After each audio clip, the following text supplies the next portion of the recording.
última vez su voz. De repente, en una asociación dedicada a la búsqueda de personas desaparecidas, entraba una llamada anónima.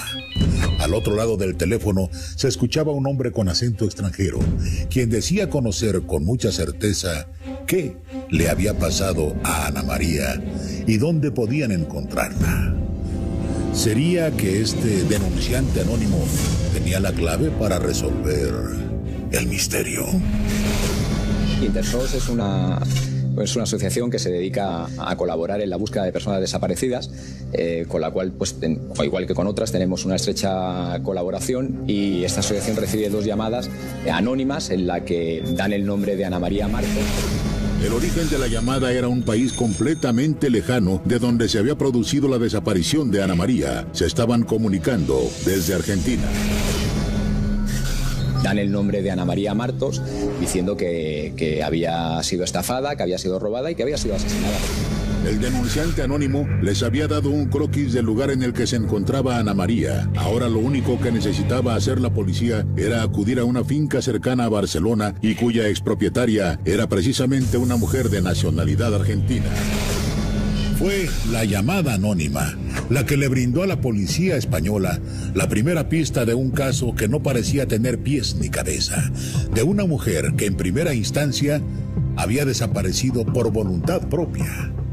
Lo primero que hicieron los investigadores fue seguir el rastro de dinero. ¿A dónde había ido a parar todo el capital que Ana María había juntado producto de la venta de su departamento, su auto, sus ahorros y otros préstamos que había pedido? La policía no podía creer que todo había iniciado con una inocente lectura de cartas, un tarot que a esta mujer le había costado la vida. Pero de eso les hablaremos al regresar del corte, aquí en Enigmas del lado siniestro de la historia. MasterChef celebra que había solicitado al banco.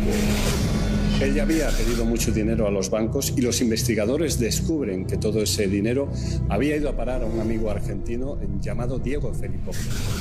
Ana María había conocido a un joven con quien se había involucrado a nivel sentimental, el cual pertenecía a una familia de gitanos que obtenían sus ganancias a través del robo, la extorsión, la falsificación y el chantaje. Pero la verdadera joya de la corona de esa familia era su madre, Norma Quick, quien poseía un don, el de detectar las debilidades de las personas para manipularlas a su antojo. Hay una persona que tiene relación con Ana María, que es el hijo de la mujer argentina, con la cual pues Ana María inicia una relación sentimental. Fruto de esa relación sentimental, pues debido a que Ana María pues estaba pasando un mal momento anímico, se acaba de separar de su marido, pues encuentran el modo y el propicio para empezar a estafarla, para empezar a apoderarse de todos sus bienes.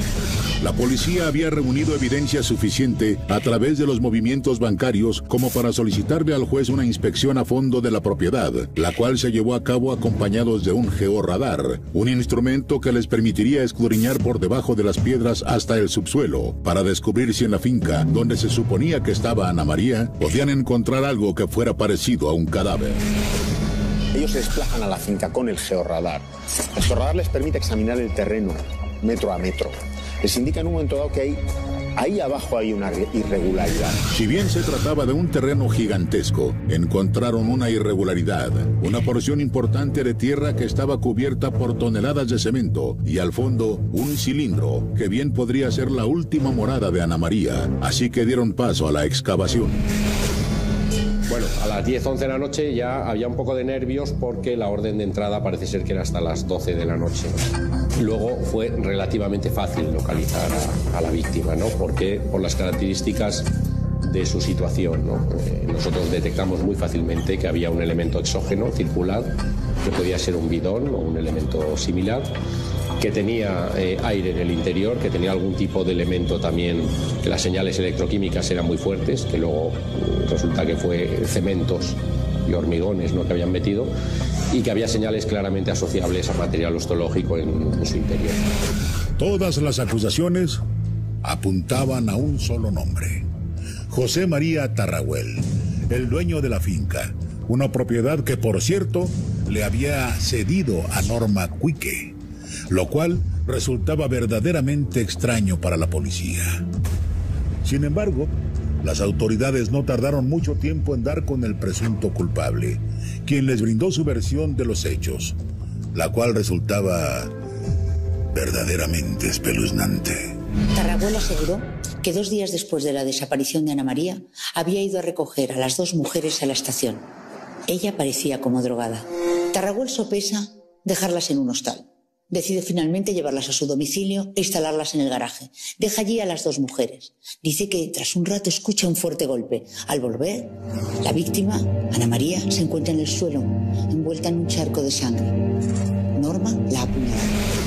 Tarragüel también confesaría que al ver el cadáver de Ana María no había sabido cómo reaccionar y que Norma, con quien tenía una relación amorosa, le había prometido que se encargaría de resolver la situación a la brevedad. Sin embargo, pasaron 4 días y la tarotista no había cumplido su palabra, así que no le había quedado de otra más que esconder el cuerpo de la forma en que lo haría una persona dedicada a la construcción, bajo varias toneladas de cemento.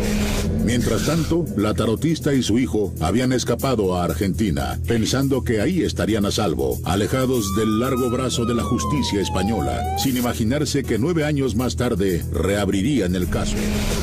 La policía se pone en marcha, la policía detiene en Argentina a Norma, que explica otra relación de los hechos, otro relato. En este relato ella dice que deja un momento a Ana María y que cuando vuelve a encontrarla, la encuentra con una jeringuilla clavada en el pecho, que entra en pánico y que le pide a Tarragüel que haga desaparecer el cadáver. Este es un poco el relato que cuentan. Todas las evidencias apuntaban a que Ana María había muerto a manos de la tarotista, quien en medio de una discusión le había clavado un puñal en el pecho, desangrándola hasta provocar su muerte. Solo faltaba que un testigo y que al mismo tiempo la evidencia hablara. Nos referimos al cadáver de Ana María. Incluso en el más allá, su osamenta se podía convertir en la prueba principal para poner a la tarotista toda su vida tras las rejas. Solo había un pequeño problema. El esqueleto estaba tan deteriorado que iba a ser muy difícil comprobarlo. Cuando un cadáver está a 4 metros de profundidad, está metido dentro de un bidón, ese bidón está cerrado, tenemos cemento alrededor y además en un saco de arpillera, evidentemente se dan todas las condiciones para dificultar la investigación criminal y la investigación forense. En estas circunstancias va a ser prácticamente imposible poder llegar a determinar cuál es la causa, la etiología, con una certidumbre absoluta, como se exige en el derecho penal, y poder establecer las consecuencias ulteriores. Pese a que el juez estaba convencido de que la tarotista era la culpable del asesinato de Ana María, tuvo que soltarla después de imponerle una fianza. Como es de imaginarse, la tarotista en ese momento se esfumó y no ha sido posible dar con su paradero hasta la fecha. Si hubiera investigado en aquel momento y se hubiera podido resolver el crimen antes, el cuerpo de Ana María hubiera aparecido con mayor prontitud. Se dice que no existe el crimen perfecto, pero el de Ana María Martos está muy cerca de serlo. Con un cadáver momificado que no ofrece las evidencias necesarias para demostrar que fue asesinada. Con un método de extorsión tan eficaz que en lugar de armas utiliza un tarot para obligar a sus víctimas a entregar voluntariamente su dinero, como pasó con esta jovencita, y con un denunciante anónimo que no está dispuesto a mostrar la cara. Tal parece que el crimen de Ana María permanecerá impune. Por eso, si ustedes son de esas personas que acuden a que les lean las cartas, nada más asegúrense que sea de fiar. No vaya a ser que se quede en la miseria. O peor aún, que acaben en un tambo varios metros bajo tierra.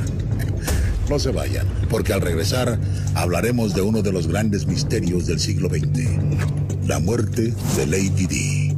Aquí, en Enigmas, el lado siniestro de la historia. MasterChef Celebrity te sorprenderá. Nuestras 20 celebridades se transforman. Televisión mexicana ahora en ADN 40. Jorge Garralda comanda un espacio dedicado a atender las denuncias de la sociedad mexicana, a quien corresponde. 31 de agosto de 1997. El automóvil de lujo en el cual viajaban Lady Di y Toddy se encontraba volteado bajo el puente del Alma a un lado del río Sena en París. El detonar de los flashes de los paparazzi reunidos alrededor del accidente no cesaba, mientras los servicios de emergencia se aproximaban a toda velocidad para atender lo que a todas luces había sido una tragedia. Toddy, pareja sentimental de Diana Spencer, había perdido la vida al instante junto con el conductor del vehículo. Sin embargo, todavía existía la leve esperanza de que Lady Di fuera atendida en un hospital cercano y le salvaran la vida. Horas más tarde, los titulares de la prensa en todo el mundo anunciaban la terrible noticia. Lady Di había perdido la batalla. Hasta hoy, existen muchas teorías alrededor de la muerte de quien fuera la favorita en el Palacio de Gales. ¿La imprudencia de un conductor le habrá costado la vida a Diana? ¿O su muerte habría sido provocada por los paparazzi? ¿Qué tan cierto es que la corona británica acabó con su vida para que Enrique y Guillermo no tuvieran un medio hermano con sangre árabe? Es momento de descubrirlo aquí, en Enigmas, el lado siniestro de la historia. Diana de Gales se había adueñado del corazón de Inglaterra mientras se saltaba algunas trancas al acercarse a la gente común, tocarlos y ayudar a los enfermos o más desprotegidos, opacando así a la que hasta ese momento era la ama y señora de la corona. Siempre en Inglaterra, quien es consorte, ya sea del rey o de la reina o de un príncipe o princesa heredero, está en un segundo plano. Se ubica siempre, no trata de sobrepasar a la figura principal, que es precisamente el príncipe o el rey. Tengamos, por ejemplo, el caso de Felipe. El caso de Felipe. Felipe, que es una persona importante, sin embargo, siempre va 2 pasos detrás de la reina. En el fondo se nota efectivamente el cambio de jerarquía, incluso en la coronación. Tuvo que rendirle homenaje de vasallaje a la reina. En caso de Lady Di, había una tendencia cada día mayor en el tiempo de ella ir adoptando una personalidad sumamente fuerte con gran prestigio público. Y evidentemente que eso no es bien visto siempre por la corona real. Si bien a la luz de los reflectores, el matrimonio de Diana con Carlos era como un cuento de hadas, la comunicación entre la pareja se iba deteriorando poco a poco. Carlos no estaba enamorado de ella, sino de otra, el amor de su infancia, Camila Parker. Llegó un momento en que la relación fue insostenible, así que con todo y la desaprobación de la corona, Carlos y Diana firmaron su divorcio 4 años más tarde, en 1996. Muchos creyeron que Diana, por respeto a la corona, por guardar las normas, jamás volvería a enamorarse o a buscarse a otra pareja. Pero no solo sucedió eso, además encontró el amor en uno de los hombres más ricos de Europa, Dodi Al-Fayed, que poseía una pequeña agravante para la corona. Por sus venas corría sangre árabe. Poco les duró el amor, pues se toparon con la muerte a bordo de un vehículo a 190 kilómetros por hora. Se dice que ella estaba viva, ¿cierto?, en el túnel después del accidente, que ella continuaba viva y el hospital quedaba a 6 kilómetros de distancia. Ellos se demoran 90 minutos en llegar a ese hospital y se saltan 2 hospitales. ¿Por qué? Es muy raro eso. Ese tiempo fue vital para haberle salvado la vida a Diana. De ahí que se especulara que los servicios de emergencia se habían tardado más de lo esperado, como si tuvieran una consigna o una misión que cumplir. Se cree que Henry Paul, el chofer que condujo a Dodi y a Diana hasta su muerte, era una especie de kamikaze, quien había ofrendado su vida para proteger a la corona británica. La razón de esta inmolación es que Diana estaba embarazada de Dodi, y pronto los príncipes William y Harry tendrían un medio hermano con creencias musulmanas. Algo que sí está claro y se asentó en las pruebas es que Henry Paul, el conductor, se encontraba bajo los influjos del alcohol. Esto nada más ha llegado a alimentar el fuego en torno a las teorías de la conspiración, tomando en cuenta que al ser parte del personal de uno de los hombres más ricos de Europa, contaba con las más altas calificaciones. ¿Acaso alguien había adulterado su bebida? ¿Y cuáles son las posibilidades de que M15 haya estado detrás de esto? La verdad es que jamás lo sabremos. Y la muerte de Lady Di seguirá siendo uno de los más grandes misterios de todos los tiempos. Hasta aquí llegamos con otro capítulo de Enigmas, el lado siniestro de la historia. Yo soy Rubén Moya y los veo muy pronto.